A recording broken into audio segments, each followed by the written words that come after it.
I've worked the overnight shift at Walmart for a couple of years now.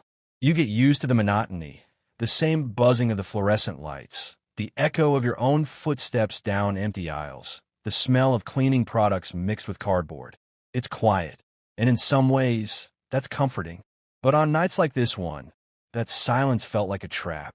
It was a Monday night, a little after 12:45 a.m. The store had been closed for about half an hour. Only a few of us were left, two stockers, a janitor sweeping near the front, and me in electronics.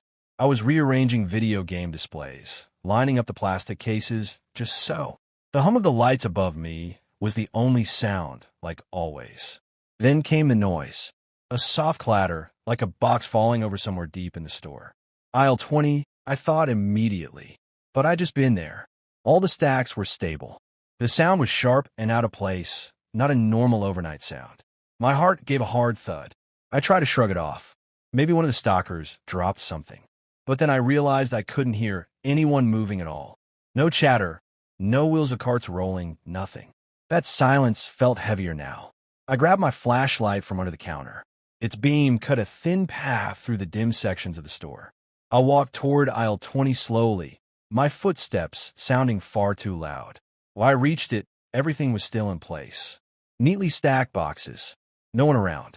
I turned, and that's when I heard it again. This time, it was a shuffling sound, slow, deliberate, like footsteps dragging across tile. Coming from the back of the store, near the stockroom. My stomach tightened. "Hello," I called out, my voice echoing down the aisles. No answer. Something about the sound didn't feel like a coworker. I walked back to the security office, which has monitors for all the cameras. That's when I noticed something that froze me in my tracks.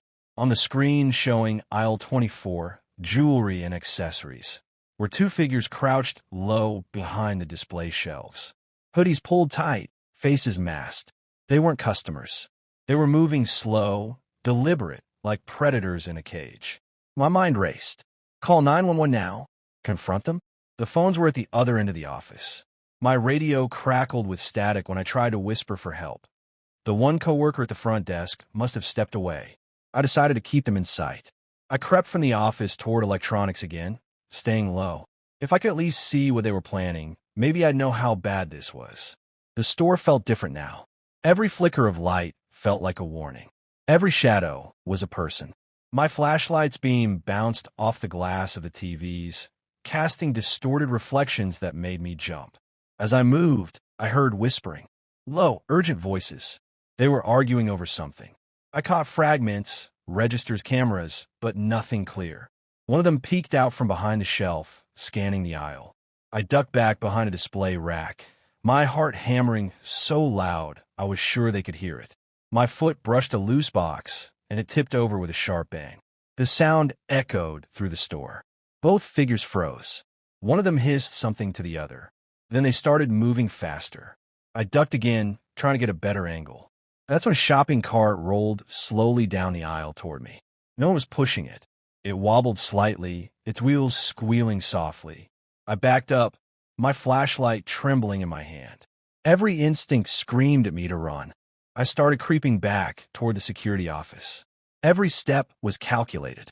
My eyes darted between aisles, scanning for movement. I glanced at the monitor again when I got inside. The figures hadn't moved. They were now at the registers, one rifling through electronics, the other scanning the ceiling, probably for cameras. I slammed the door shut and locked it hard in my throat. My hands fumbled for the panic button, a silent alarm that alerts the police. I pressed it hard. Then I just stood there, watching the monitors, waiting. Minutes dragged on like hours. The thieves worked quickly, shoving phones into a backpack, yanking open drawers, moving with practiced speed. I realized then this wasn't random. They knew what they were looking for. Sirens began to wail faintly in the distance. The thieves froze, their heads snapping toward the back exit. They bolted, one after the other, out the emergency door. The door slammed behind them, setting off another alarm. I stayed in the office, trembling. My hands were slick with sweat. Even after the police arrived 5 minutes later, even after they reviewed the footage and confirmed I had done everything right, I couldn't stop shaking. They said I had been smart, staying hidden and alerting authorities. But they also said something else that still makes me uneasy. They suspected these two had been shopping the store for weeks, learning the layout, memorizing the blind spots. I wasn't dealing with amateurs. I believe there could only be two possibilities. Either they were just desperate thieves who got lucky and slipped in after closing, or they had been watching us for weeks, waiting for a moment when the store was vulnerable. And if I'd made a single wrong move that night, I might not be here to tell this story.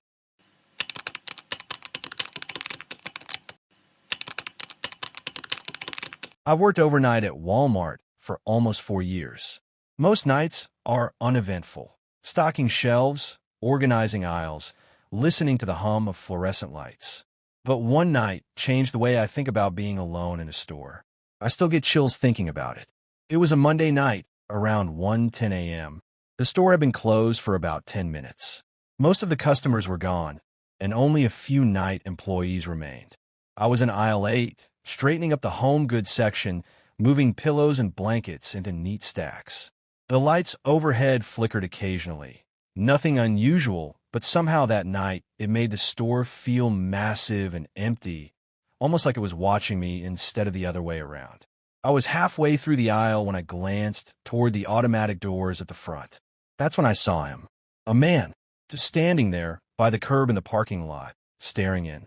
Hoodie up, shoulders slightly hunched, hands tucked in his pockets. I froze, heart skipping. At first I thought maybe it was just a reflection or someone waiting for a ride. But then he moved.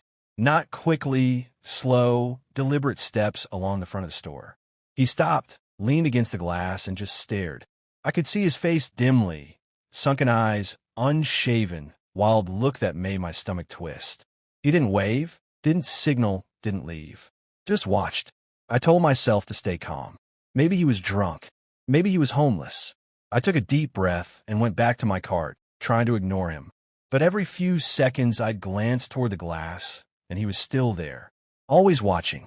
Always moving slightly, like he was pacing. I tried to call the front desk on my walkie-talkie. Hey, can you check the front doors?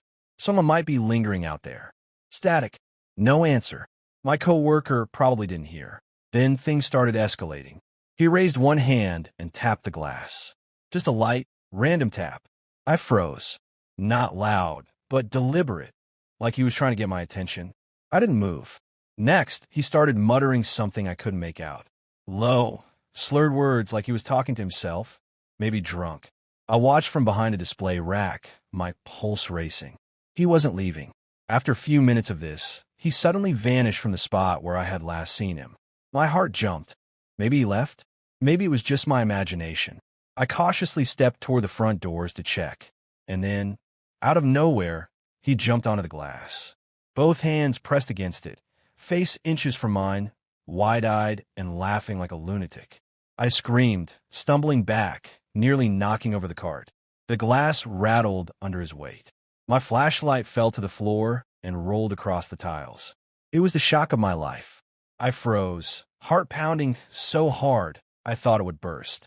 He just laughed, staggering slightly as if drunk, then staggered off toward the side of the building and disappeared into the night.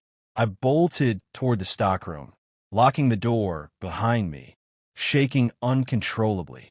I could still hear him mumbling and laughing faintly outside before finally fading into silence. The morning crew found me pale and trembling. We checked the cameras. The parking lot was empty, but the footage confirmed my worst fears. A figure lurking, pacing, and then jumping against the glass exactly as I described. I still get chills thinking about it. I believe there could only be two possibilities. Either he was a mentally unstable man, drunk and wandering the parking lot, waiting for someone, or he was targeting the store, and I was lucky he didn't do more that night. Ever since, I never stay alone in that store after hours, and I always keep my phone on me.